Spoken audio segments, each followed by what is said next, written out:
Thanks for staying tuned. I'm Colin Abrams with this edition of the HGP Sportscast. The inaugural Stag Beer Skill for Gold Floodlight 7-a-side football tournament kicked off last weekend with an exciting set of games that proves Berbice has talent. Day 1 saw 4 games taking off at 2 different grounds, at Number 5 and Hopetown. At Hopetown, Gold Last battled Paradise Invaders, which saw the game ending in a draw, which is the first of the tournament.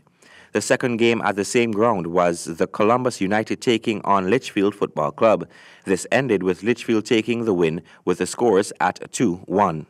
Over at the Number 5 ground, Monetterlust tackled the weak defense of the Mahiconi United, beating them 8-1 in a very tearful match for the Mahiconi fans.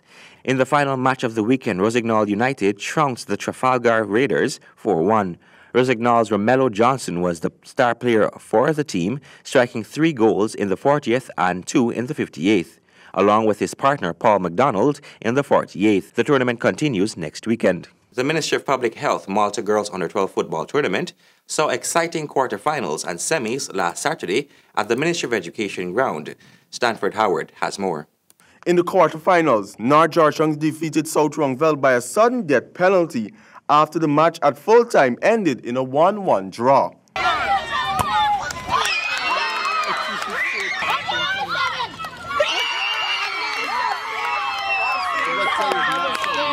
In the semis, St. Agnes breezed past St. Pius 4-1 in their match.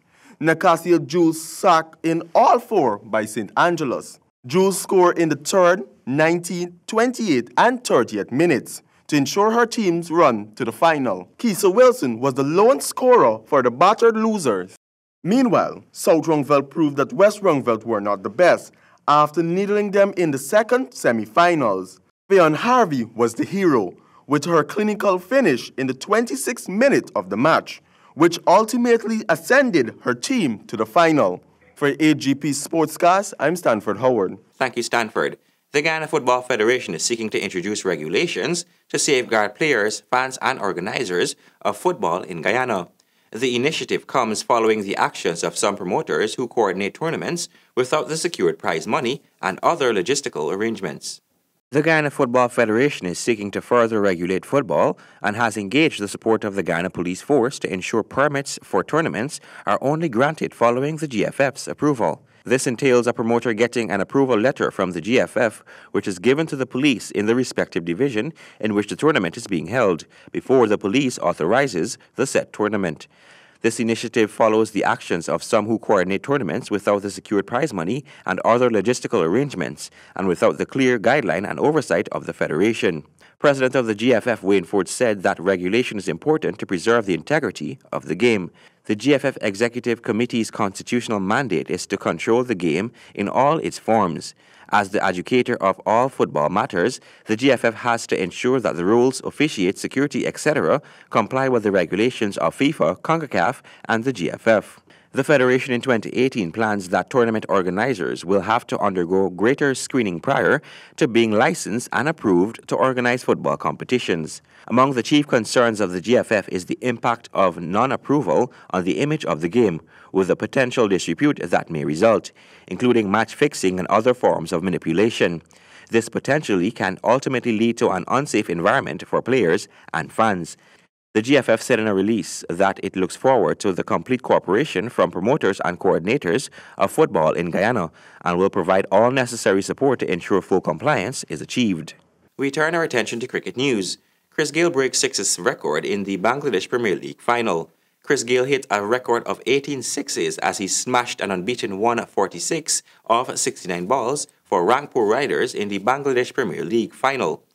The West Indies batsman 38 beat his previous record of 17 sixes set in the Indian Premier League in 2013. He also struck 5 fours as he amassed the highest score in a T20 final and became the first player to pass 11,000 runs in T20s. He also holds the record for highest T20 score at 175 not out, most T20 hundreds 20, fastest T20 century 30 balls. He is credited for making 3 of the top 10 highest T20 scores of all time. He is the only player to score a T20 international century, an ODI double century, and Test triple century. And finally, the Kiwis crushed the Windies by 240 runs within 4 days after the batting lineup failed yet again to produce runs in Hamilton. Stanford has more. The Windies' hope of a positive result in the second test against New Zealand was dashed in a matter of a few hours on the fourth day, after they were 30 for 2 at stumps on day 3. They lost 3 wickets for a mere 80 runs.